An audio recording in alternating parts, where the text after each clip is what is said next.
to the trap. Welcome to the trap. Welcome to the trap. Welcome to the trap. Welcome to the trap. Welcome to the trap. Let's go. Zen, Trap, Zen, trap, Zen, trap, Zen. trap. Protect, Yo, peace. protect your energy. Welcome back to the Zen Trap. I'm one of your two hosts, Yogi LG. Zen P. We got a special episode today. But the mission here at the Zen Trap is to inspire and empower people to continuously seek internal peace to maximize their personal potential. Super special episode. Zen P, go ahead and tell them what we got today. We got a super special guest today. Glad we could get him on short notice. For sure. We got a Aggie alumni, For sure. North Aggie Carolina Pride. representative. For sure. Goes yeah. by Nerd Online. We call her BG. We got Brittany in the building with us today, talking about our topic for the month, which is anxiety. So the interview will be, around that, but we can still ask other questions as we see fit. Welcome to the Zen Trap. Here at the Zen Trap, our first question we like to always lead with so that we can kind of get some information maybe that we might not have gotten before is letting you kind of introduce yourself. We give you 2 minutes to tell your life story from birth till now. There's not going to be a running clock. Ooh. We're not going to just try and stop. You may give you if you're going over in the 4 or 5 minute range, we might give you a little hand signal or something, but really whatever you want to disclose, you tell your life story from when you were born to where you at right now. Shoosh. All right, man. Now, just first off, just really excited to be here, especially with you two, especially talking about this particular topic. Um, as far as Brittany from birth till now, February 15th, 1989, She's a 2:59 lover. p.m. Um, for sure, that day after Valentine's Day, which has already, made my life a craziness. But yeah, no, just born and raised in Charlotte, North Carolina. I'm the oldest of five. Went to undergrad at North Carolina A&T, computer science. I've been doing computers. I've been doing programming since seventh grade. So just felt like a nice little gateway into that. So went to the illustrious HBCU, North Carolina Agricultural and Technical State University for undergrad. Moved to Cincinnati after undergrad, went to University of Cincinnati for my master's, computer science still. Um, Worked for a lot of different companies as a software developer. I've done corporate America, I've done federal government, state government, nonprofits, startups within like their first 1 to 2 years of making like a lot of money. And yeah, just I don't know, man. That's like the very top, but like there's just so many other things. And trying to really keep this under two. A lover of sneakers. Been that way since third grade. Been collecting since high school. Took a little break in college because broke college student. Broke. You hear But me? definitely picked back up Broke. as an For adult. sure. Broke. Broke. I didn't know how people were driving around these dope ass cars and stuff like that because I ain't have it.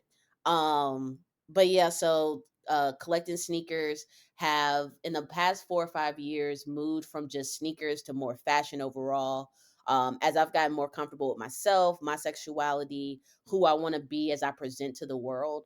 Um, it throws people off sometimes, but I'm actually like very much so introverted. You get me into a large room, you're gonna see me standing to the side, quiet. But the thing that I've allowed to speak for myself and help me, which has actually really helped my social anxiety, is the way I dress. And that just being a conversation starter for a lot of places that I've been in.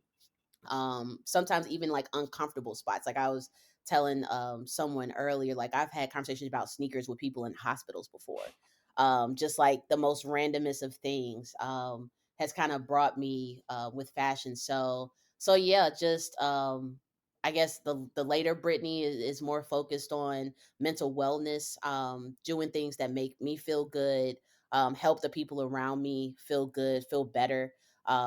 Just been a lot of working on like my anxiety, my depression, spending a lot of time around that because as I'm moving, I feel like I'm finally hitting adult age. I'm 35 next year, and I'm finally feeling like, okay, this is now adult Brittany.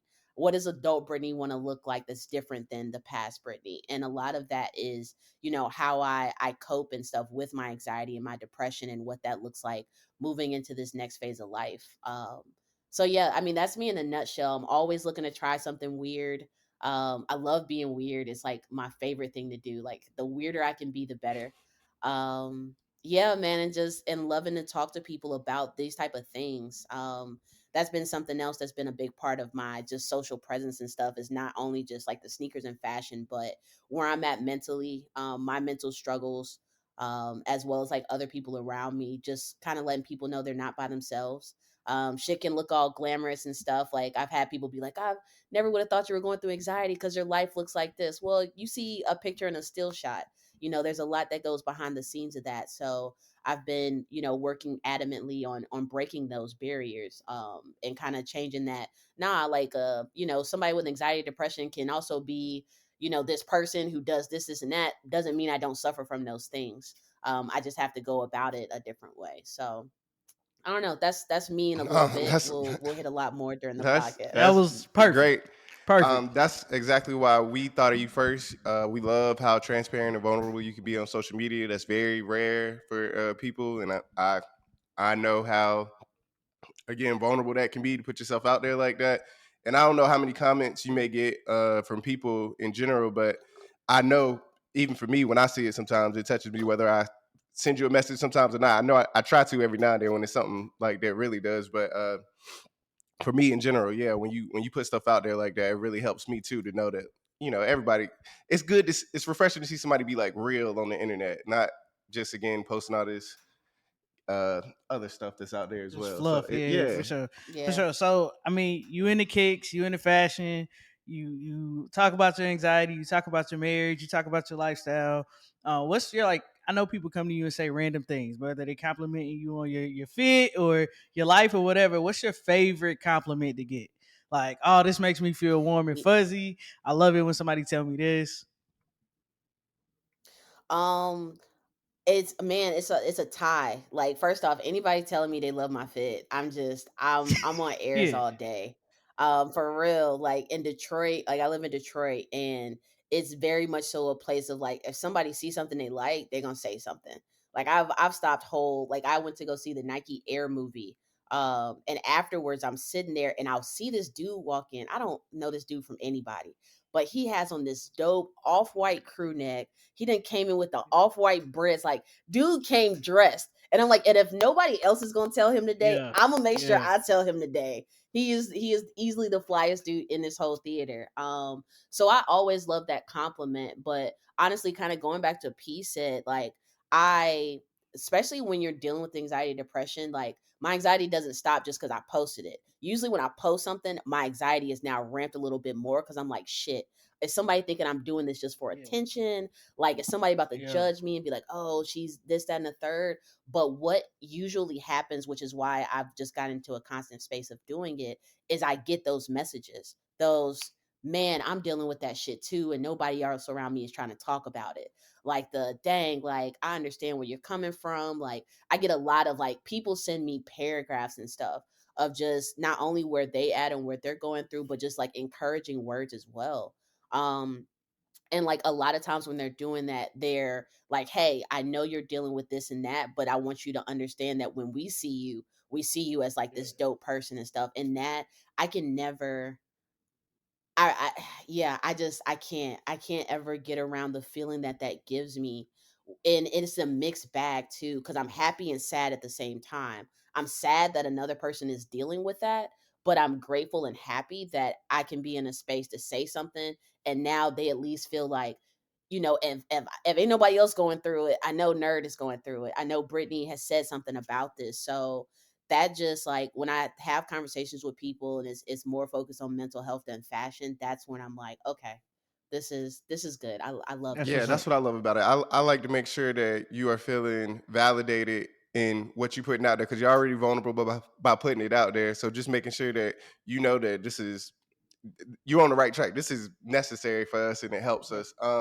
Speaking of anxiety, what does anxiety mean to you? And like, when did you first notice your personal anxiety? I guess when would you say you kind of recognize like, yeah, I probably have anxiety? Because that's a tricky subject to me because I feel like everybody gets stressed, everybody has some form of anxiety, but how do you know when you're like, oh no, I really got anxiety? Like, I'm struggling. yeah, and yeah, Yeah. No, that's real. I got diagnosed with generalized anxiety disorder and severe depression about 10 years ago, so not too long after I graduated college. And I understand what you're saying because in that moment I'm in this massive transition time. Like I've left North Carolina, I'm now living in Cincinnati by myself. Starting to pay bills and things for the first time, all these things of being an adult that you dream about that are now in front of me at like 22, 23. And it's easy to see like, oh, okay, I'm just stressed, like this feels stressed. But when it's been days and you're not sleeping and like other things start feeling off and stuff, you're like, okay, this may not be just stress. Like I've done the reading until I fall asleep, I've done the going to the gym, when I'm feeling certain energy, what else could it be? So went to a psychiatrist, and literally got diagnosed. But the thing with my anxiety is it took this odd back seat to my depression for a very long time. So, like in the past couple of years, I would say 2 to 3 years, I've been in a space of my depression not alleviating because it doesn't ever go away, but at least not being like the main thing that's bothering me. Like I have an episode from time to time, but as far as like my day to day, it's no longer a concern. It was literally at that moment, and I was working with my therapist then too. I've been in therapy for like 10 plus years, but it was at that moment me and my therapist recognized, oh shit, this is what your anxiety looks like. Like it looks almost completely different from your depression, and you're not used to what it is because your depression's been kind of sitting there. So in the past 2 3 years, I've had to really take in and own what my anxiety feels like. And like we worry about things, but like when you get to the point of you're worrying and you're not doing anything at all, like I wake up in the morning and the entire day is just like I can't do it. Like I need to do all of these things and I can't do any of it. I'm going to Yeah. just sit here the No. entire day and do nothing, but then be pissed off at myself because I've done nothing. And now I'm pissed off at myself and like, why can't you just get up and move? And you're trying to understand, like, I'm able, my arms move, my legs move. Like, what is it that is literally holding me in It's a place? loop. It was my It's a loop. anxiety. It oh man, it's a horrible, I can't remember what my therapist calls it, but it's a horrible cycle of like, crap, I feel like this. Crap, now I'm upset that I feel like this, which is just making that feeling even more. And now, how the hell do I get out of this cycle? So yeah, my anxiety has been something I've had to deal with more in the past 2 3 years than I ever have before. Definitely in the past couple months more than I have ever before. And that was just because I got, finally my coping mechanisms with depression and stuff locked down. And then my anxiety was like, don't forget about me.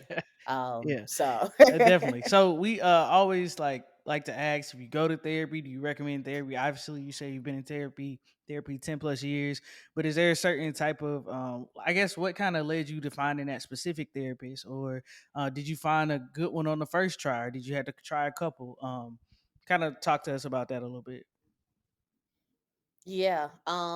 I've had a couple different therapists. I had one in Cincinnati that was cool.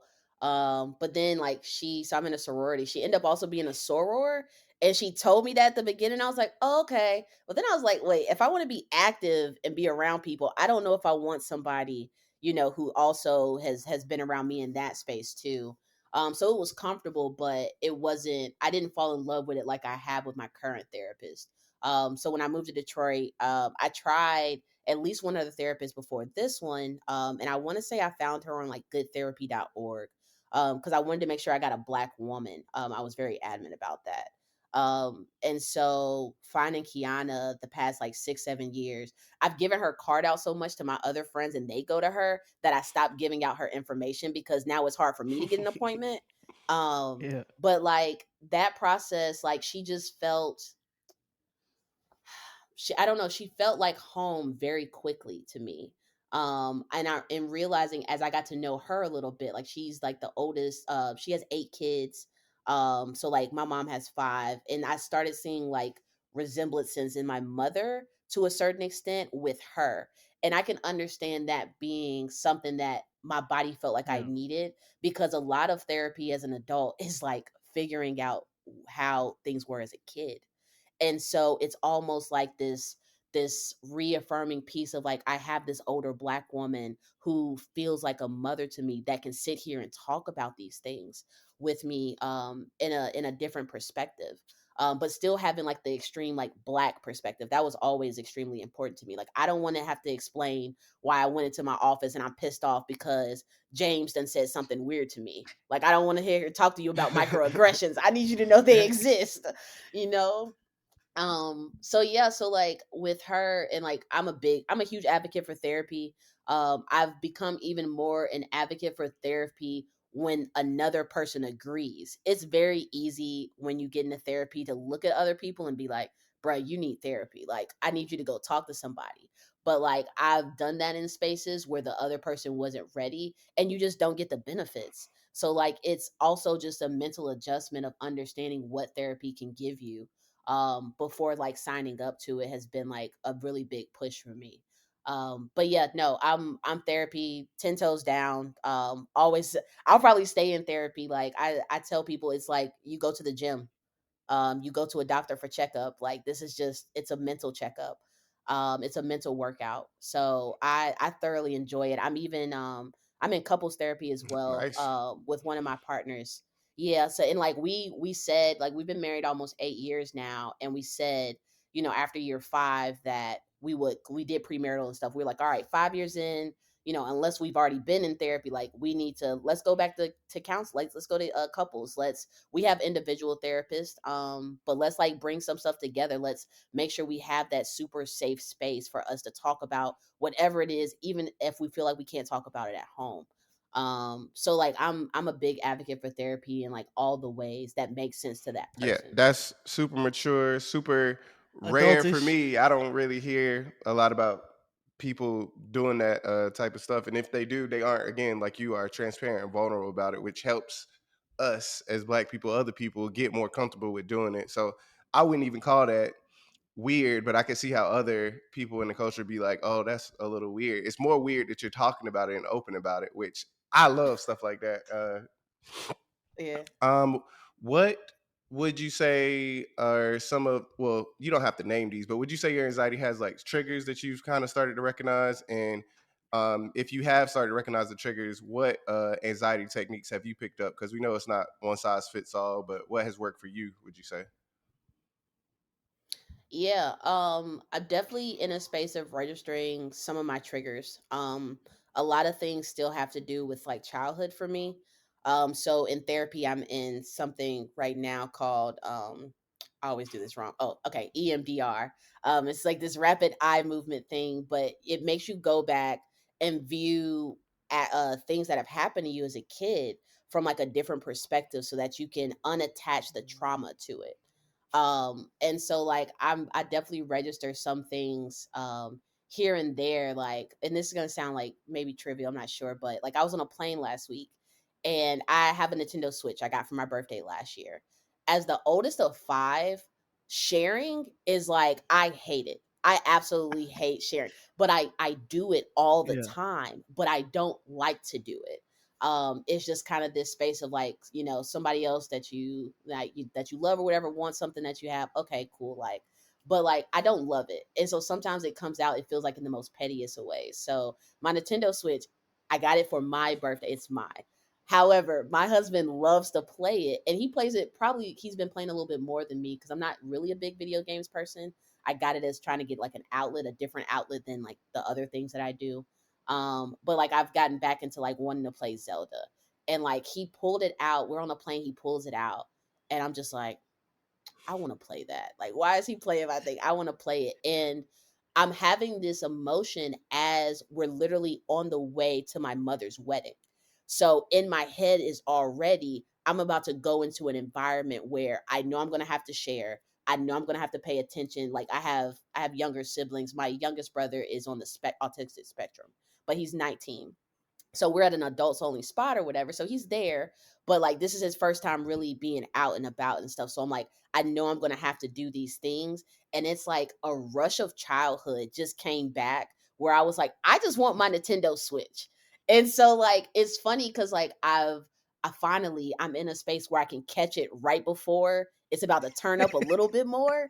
where Yeah. I've been like, okay, I'm being a little petty now. I can go more petty and be like, give me my shit, or I can take the second, I can register what's really happening with me, which was like after I took a minute, I'm like, I'm about to go around my family. Anytime I go around my family, it's anxiety before I get there. And as soon as I get there, everything is love. Like every single time though. So taking those things in, like I had told him, he's like, no, I'm just gonna put it down. I'm like, no, I need you to a certain extent to play it. Like I need to be able to deal with these emotions and get over it and not just, have you just pass it over to me and that's the solution. I eventually For did get the sure. Nintendo Switch and I've For been sure. playing it a lot. I'm just saying. It is yours. It is But yours. yeah, it's fine. It's fine, damn it. So yeah, so just things like that. I mean, being around large groups and stuff is definitely a trigger for me. So I have some different things that I do as far as like depending on who I'm with, kind of letting them know like a heads up, like, hey, if I start kind of looking like wild eyed and I kind of disappear for a second, I promise you I'm good. I just need a minute to breathe. Um, Meditation has become a big coping mechanism for me, especially anxiety. Just the slow breathing, the being able to ground myself, feel my toes, feel my calf muscles kind of flex and unflex them has been a thing my therapist has given me. There's a song I actually listened to, Marconi Union. It's this like lo-fi beats song, but it's been like scientifically proven to reduce Wow. stress. Like it's like the top song to reduce stress. Yeah, my therapist has given me, I I cannot rave about her enough because she understands me. Like I'm not a person you can just tell something to, like this is going to make you feel better and I'm going to be like, "Okay, let me go do it." She'll be like, "Let me send you about 3 different articles on this thing." And I'm like, "You know me. You get me. I need to read and understand what's happening for me to really buy into it." And that buy-in is what really makes things work. Yeah. So yeah, she gave me that song a while ago. It actually ends up being one of my top played songs on Spotify every year because if I'm on a plane, I'm claustrophobic a little bit and I fly often, so that's annoying. Yeah. So on planes and stuff, I'm rethinking and I'm playing loud music and stuff. I don't want to be like that dude yelling about why the baby. He was probably just having a panic attack. I'm just saying. Like he's like, why did the baby pay enough to yell like this? Like You he know what you was talking about? probably having a panic Yeah. attack. You know I'm what you just talking about? saying, yeah. No. Oh, okay. I didn't. I know what you're talking about. Oh That's why I was damn! You like, gotta Lucy show don't the know what you're talking video. about. I don't know what you're talking about. Did the You baby gotta pay show, extra to man. yell on This this is dude. motherfucker? He is yelling. He is now yelling louder than the baby. But I'm like, bro, he was like in this echo chamber. Like I understood. I understood what he felt, like how he felt in that moment. But it's a lot of different things that really just depend on my environment as to like what makes sense for a coping mechanism too. Um, so yeah, and then like I said, my depression and my anxiety have two completely different coping mechanism skills. So that's always a fun one to play All with. right, so we got a tagline here, a mantra as Zen Trap that's protect your peace and protect your energy. We believe in that. And Mm. so what do you feel like allows you to protect your peace and protect your energy? And this is more like Ooh, prevention. And I that's think you already named one where you said like yeah, once you recognize you're in big crowds, if you need a second to walk off. Yeah, I think even communicating that to people so that they that's know, good. but Yeah. like instead of just doing it, because we've talked about this in our friend group sometimes where just to be broad, if somebody does something and we don't know what it is, we can ask them about it. But now it's like, oh, we recognize that if you had communicated that to us, now it's nothing for us to even worry about. We're not worried. We're not going to ask you a question. You go do your thing. yeah. Makes a lot of sense. So I think even you communicating that, hey, if you see me in a group and I go take a little break, it's nothing's wrong. I promise everything's fine. Oh, okay, cool. Like that Yeah, makes us for Hmm. feel sure. That's comfortable. definitely something. Yeah, and I think honestly, the biggest thing that's given me the most peace is just like my transparency. Dang. Wow. I love to expectation set. I want people to be exactly aware of what you're getting with me, whether that's romantic relationships. So, I'm polyamorous, so I have more than one like main love. As far as like my life is concerned, and so like in that space, I need everybody to understand like these are the things I can do, these are the things I can't do. Like as far as just me and my personal boundaries, like just because I actively date two people doesn't mean I want to split my time between two people. I need time to myself as well. So just being transparent in all the different ways, romantically, in friendships, even on social media and stuff, that I feel like that allows me, I can show up as me. because you shouldn't be expecting anything else because I've literally told you, who and what I am. Doesn't go to say I don't have, miscommunication or things like that with people.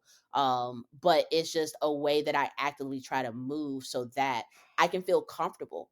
Um, a lot of, I mean, anxiety is all, it sucks. It's all in your head. And when you realize that other people are just not looking at you in the lens that you feel like they're looking at you, it feels like a big release, but at the same time that thought still pops up in my head.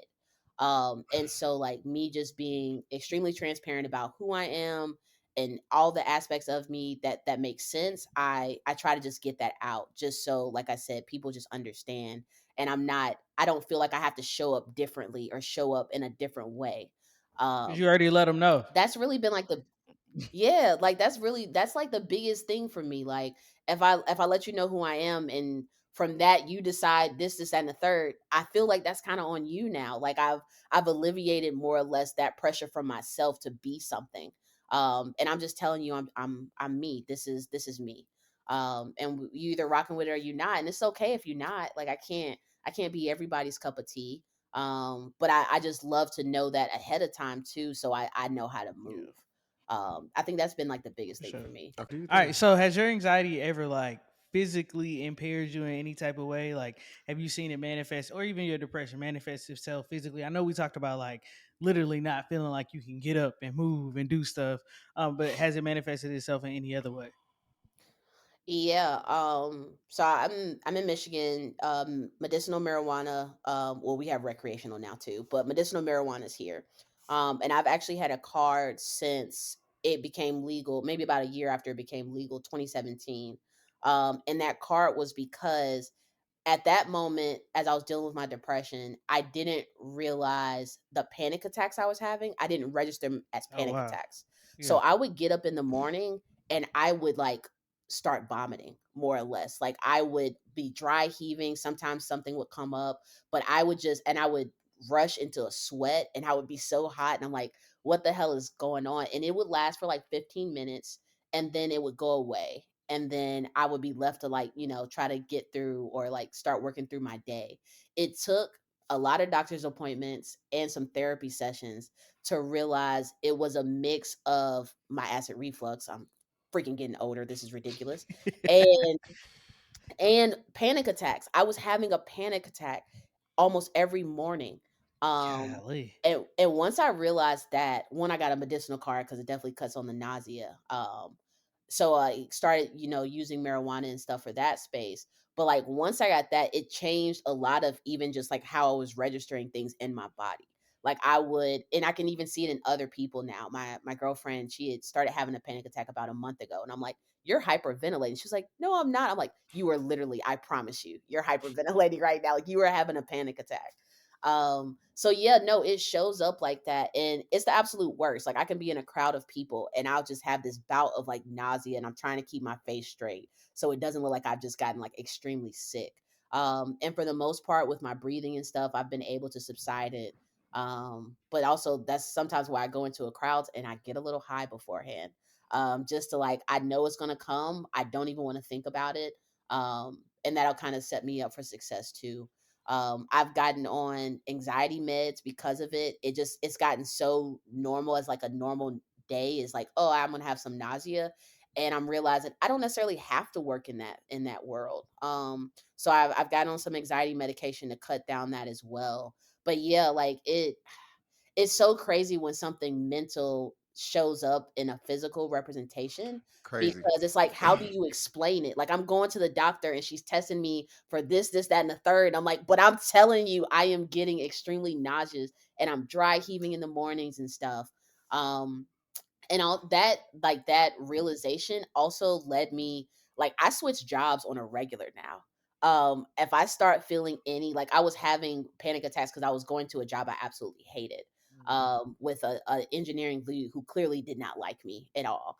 And so like when that starts happening and I'm like, oh, I'm feeling things as I'm waking up in the morning and stuff, it's telling me I need to review my life and figure out what is that thing that's really fucking with me.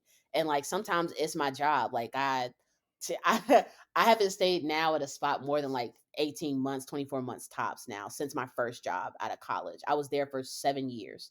And then after that, I've literally just, I'm at a company. Stick and I move. enjoy it. Bruh, that's how you get the Stick and bag move. too. But that's another That is how conversation. you get the That's bag. another That is another conversation. conversation for some engineers about getting the bag. Bruh, I tell people all the time, I moved 100K in 2.5 years by changing God my job. Easy. dang, By changing my BG. job. Easy. Yeah. That Easy, hey, like, clap it up. Clap it bruh, up. That's what's bruh. up. That's what's up. That is another topic for another day, and we definitely Yeah, need to bring you back we on for gotta come that. back to We that. might Talking have about had that these as a special corporate episode. thugging. How to get to the bag. For Yeah, sure. man. Yeah, man. Oh, I mean, that's just a big because niggas don't want to, for some reason, they don't like to give people internal bumps and stuff, and they are suffering from it. Whatever. We'll talk Yes. about it another Move. episode. But Stick and move. all of that makes sense. What advice would you give other people dealing with anxiety? I'm sure that's a generic question you kind of can Yeah. get. Um Honestly, it would be more so like understanding yourself. I think anxiety just shows up a lot of different ways for a lot of different people. And like I've even had conversations with other people who have anxiety and they're like they can't even recognize it in other people when it shows up a certain way. And so like, I mean, of course my first thing is always go talk to somebody, get some therapy. For There's sure. nothing wrong with getting some therapy in your life. But At all. you really got to understand like where it's coming from, and like everything in us stems from something. Nothing comes from nothing. So everything, even the way that we act, the way that we treat other people and stuff, it comes from something.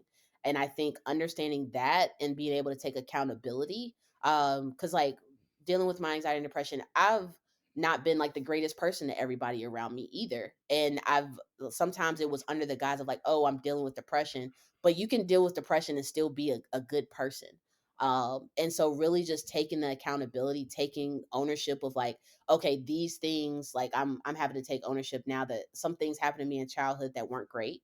My mind has kind of made them to be okay so that I can continue to move. But as I'm going through and I'm really trying to understand triggers and stuff, I'm having to take, the awareness of like, hey, some other things happen and like I need to still work through those. Like they happen to me. I need to still do the work so that other people, it's that saying like, heal so that you don't bleed on other people. Come on now.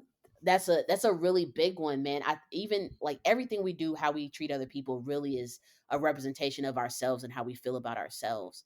And so when dealing with anxiety, like you really gotta, it's not other people necessarily causing your anxiety. It may be things that they're doing, but there is something bigger there that has to do with you.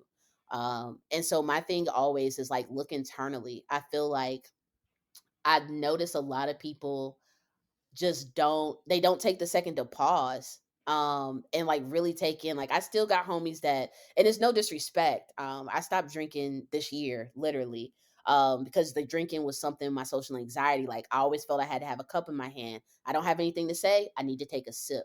I still have friends in that space, and I'm like, what I'm realizing is they just haven't taken the time to be with themselves and understand like themselves and how they want to move, and what is fueling other things. Like I got some friends, I'm afraid if somebody told them not to drink for a month, they would not be able to do it.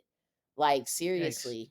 And so a lot of it's just sitting with yourself, like being comfortable. It feels so cliche, but being comfortable with yourself, and who you are, I think will definitely help to lead you on a healing journey with anxiety. Yeah, some of the best advice is the most simple. I think Absolutely. that is one of the best gauges, like what you just said. If you can sit with yourself and be fine, if you are your best company Come on. alone, I think that is a great gauge that you are at least on the right track.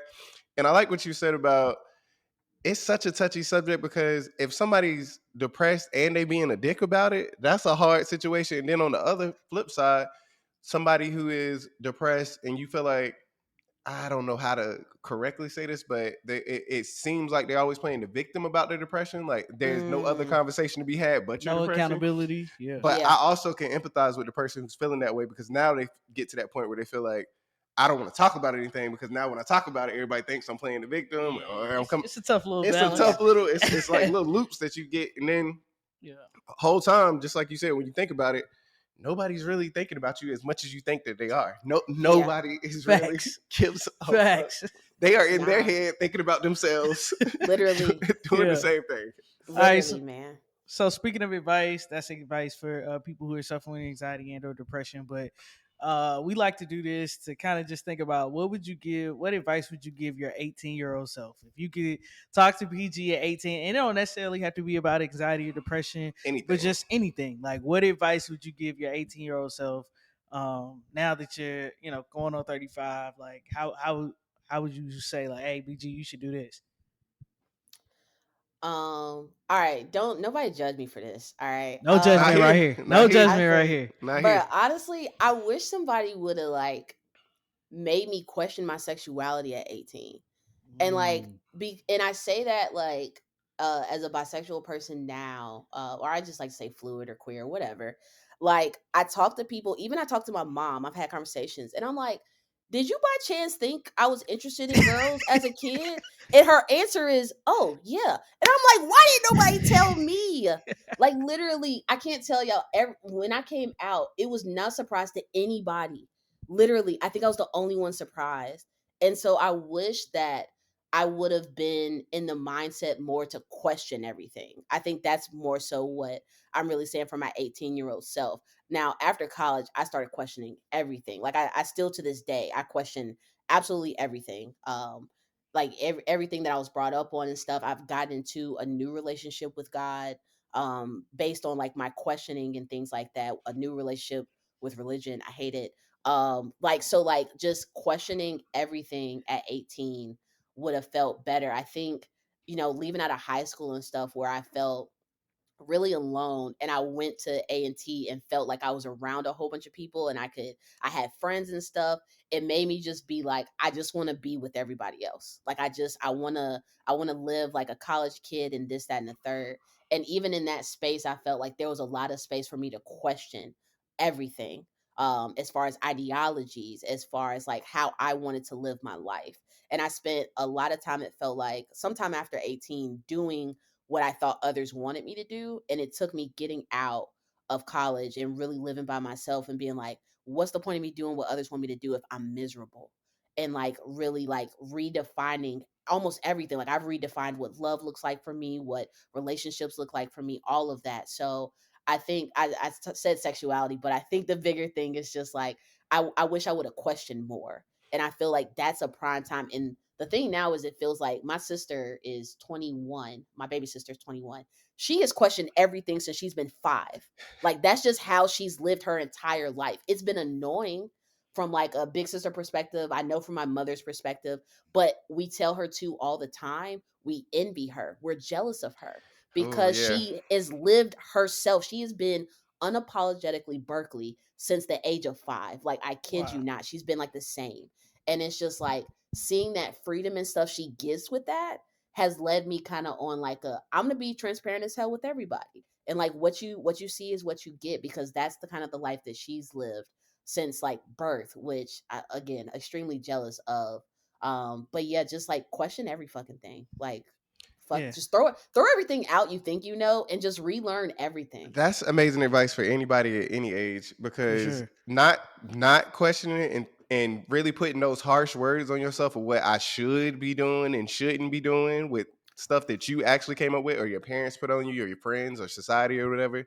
That is what keeps you in those miserable like loops, like you saying, Hmm. like I'm doing this every day because of what? Because of what? If I die, I always like the bigger one for me that keeps me aware is if I die, it's gonna be a job breakout in 2 weeks. I know that. Easy, easy So peasy. Easy, there is easy. nothing at that job that they're gonna tell me that's gonna get me stressed out. Either I'm gonna do it or I'm not. It's again, that's the corporate thugging talk. Corporate Um, thugging. it was another part. Oh, with what you said, I think that is just uh, you have to have a certain level of comfortability with your friends and family to be able to even pose that question to them sometimes, because uh, that can change the whole dynamic of a friendship or a relationship. Just even gauging that question to somebody. So Yeah. for me, even asking you, like, let's say I thought you was gay in college, Hmm. but you wasn't being gay, Yeah. I wouldn't even know how to approach you with something You like know that. what's crazy? I Fair. got it.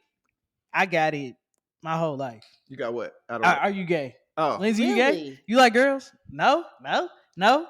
I probably until got it I in just seventh did. grade when you at that like transition You phase. got it what? Second grade? Seventh, Oh, like seventh you know grade. when your voice starting to get deeper and stuff, and then I'm raised around a whole lot of girls and stuff. But I was just so sure, and it didn't even phase me. Like, nah.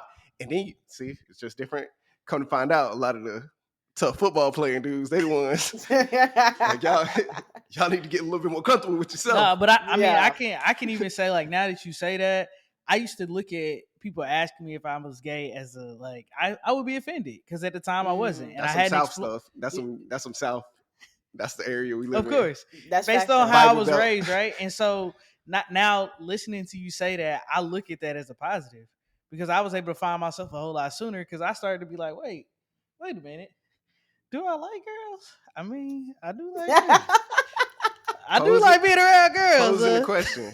Yeah, I mean, and the biggest part for me was like I didn't want my friends, like people who were legit my friends, to feel Yeah. like I was trying to holler at them. And even now, I'm very like firm on making sure Don't that get people me on that. understand. Like, Don't there, get if me I on that. like you, you gonna know I like you. Like, I ain't Yeah. gonna try to blur those lines. My friends are my friends. Y'all like my sisters. We ain't never Yeah. crossing those lines. But I think that was the biggest hold up for me. Is like, oh, I hang with all these girls all the time. They gonna think I'm trying to have sex with them, and I'm not. I'm really looking at Shawty over here that I ain't said nothing to. So I think now looking at that, like, dang, I'm kind of happy people even ask me because nobody asked you, which didn't lead you to be curious about it. So definitely, being inquisitive was something that I kind of got into early. I started questioning God at like 12, 13, and my church Mm, started flipping out. Like they was like, "Oh my God, Lindsay don't believe in God no more," and I was like, "No, I'm just inquisitive." So I kind of yeah. similar to your sister in a little way. Like I've been inquisitive my whole life, so that's what's up. That's what's Facts. up. You got another one? Nah, I think honestly, man, this has been so good. Is there anything else you want to share with somebody about anxiety and or depression, or just anything in general? Like what nerd wants to leave with the people, the followers of Zen Trap? For sure. Nah, man, this has been a vibe. Like, please ask me anytime y'all feel like it's a topic I can talk about. I would gladly hop on with y'all, man. This Hey, was we gonna this was hold you a to great that. time. No, please do. Like I said, when y'all come back to that corporate, please do, because We got you. I've been telling so many people. I'm like, yo, just switch your job. No, if I stay here, I get vest. I'm like, I don't want to hear none of that. Like, switch your damn job. If you really trying to move up, but yeah, I mean, I guess my biggest thing would be y'all keep doing stuff like this. Keep having conversations like this. They trickle down. People do listen. I know I'm gonna share the shit out of this episode. So please keep doing that. And also, I guess just everybody. I read The Subtle Art of Not Giving a Fuck a couple years ago, and Yeah. I can definitely say that changed a lot of my perspective on things, as far as what matters, what doesn't matter, and things like that. So read, just get into yourself as much as possible. Like, I have this journal prompt that's been sitting in my phone for 2 months, and it's like, who am I, what do I like to do and stuff. And like, if you haven't asked yourself that question lately, take the time and do it, like, for real. So nah, just, I guess, the usual plugins. Everybody follow me, For Nerd Star, sure. Please throw them in. Please you throw them know, in. _101. I'm in this crazy transition right now. I had gotten laid off from a startup I was working for a few months last year, and end up being like, I'm tired of working for everybody else. So I started my own consulting firm. I work with a couple of Dope. different Glad to startups in the hear. city, black founders, which makes me feel really good. And they're in like $500,000, raising grounds and up. So feeling really good in that space, and as well as like starting to lean more into my fashion bag. I don't plan on being on tech forever. So looking to start doing more in that space. So I've been doing some custom design work, working on two different clothing lines. One of them is Both Rows, which is my mental health upcycling company. So definitely be on the lookout for that. It's all in my bio though on Instagram. I'm gonna do random drops with that. There's always a QR code on my products, which lead to things that make me happy. So the first QR code for the first collection is just a playlist on Spotify, that just makes me That's want to dope. dance and just makes me happy. And everything around that space will be around, honestly, Black joy, because it's just so important for me. I live in a Black ass city in Detroit. And it's so important for me for these imagery to be shared across, because there's a lot of happy Black people, and there's ways that Black people can be happy. and I want to just showcase that. So yeah, just pay attention. I'm always trying to do something. That's Drop the IG again. What is it for again? show. We'll have it in there. At We'll have it in there. Nerdstar NERDSTAR underscore 101. Yeah, definitely follow that. If you look on, don't look on Twitter. Don't look on my Twitter. It's private. It's because it's for me. It's not for my brand, damn it. But I do have a YouTube channel as well where I do some fabric dyeing. I do some different things. I play around with everything: wood, fabrics, paint, acrylic, oil, like anything I can get my hands on. That's what makes me happy. So yeah, so now I just follow along, and I hope to be back on here soon. This was Oh, a for good sure. time. This is a great way to spend my Saturday. For sure. One, thank you for your most valuable resource, which is your time. Yeah. Two, I definitely want to just say again, thank you for your transparency and vulnerability. As a fellow, somewhat introvert and ambivert, I definitely gravitate towards people like you who go into big rooms and aren't much fans of small talks. I feel like every time you come to visit Dallas or any area that I've seen you in, when we have conversations, it's usually I love weird conversations. It's not around just like, hey, how's the old job going and stuff. It's Yeah. deep questions, get them in, get them out, round table type talks. Love that. So appreciate your time. Definitely gonna have you back on. Appreciate you for doing this for us. Absolutely. Ditto everything he said. I got one question before you go. What's your Yeah. sneaker count? How many sneakers Oh, you at? oh, somebody just asked me yesterday when I showed them my room, do I count? I don't count. I I have understand. a I have a lot. That's what I know is I have a lot. I d- Flex. Bruh, a Flex. lot. Flex. I got Flex. I got if I you don't follow me even on count no Instagram, more. y'all already know I got a wardrobe room that I built out COVID. I honestly need to add some more shelves. I've stopped buying kicks. I bought 2 pairs this year. Oh, I'm Um proud of you. I'm yeah, proud. I've That's we tough. 4 months in. Yeah, I bought two That's pairs. tough. And honestly, the 2 pairs they were I had to the Jordan Playoff 13s. Those were the first Jordan pair I had as a kid in third grade, so I had to get them when they re-released. And then the Big Bubble Red Air Max One, Air Maxes were the first shoes I started really collecting. Before Jordans actually, and Tinker Hatfield is one of my favorite sneaker designers. So I usually try to cop, something that's in that space. But yeah, I've completely shut down because I'm trying to move more into a creator space than a consumer space mentally.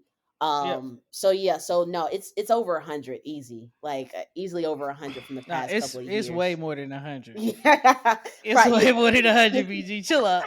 You being humble. Yeah, I got 100. You tripping? I'm out of here on this conversation. I think the last pair of shoes I bought was all birds or Crocs or something. All right, Yeah, bye, I Prince. don't. okay, I try to get him on. He not with it. It's cool. Hey, but again, we I'm thank not you for with your it. time. You've been great. This has been an episode of Zen Trap. We've got BG on Oh, nerd last stuff. thing, way to see the blessing in getting let go of that job because that anchored you and pushed you into all those other endeavors. So, way to Facts. see the silver lining in Facts. that as well. oh yeah, As Yogi LG said, I don't even know how we close it out no more. This has been another ZTP.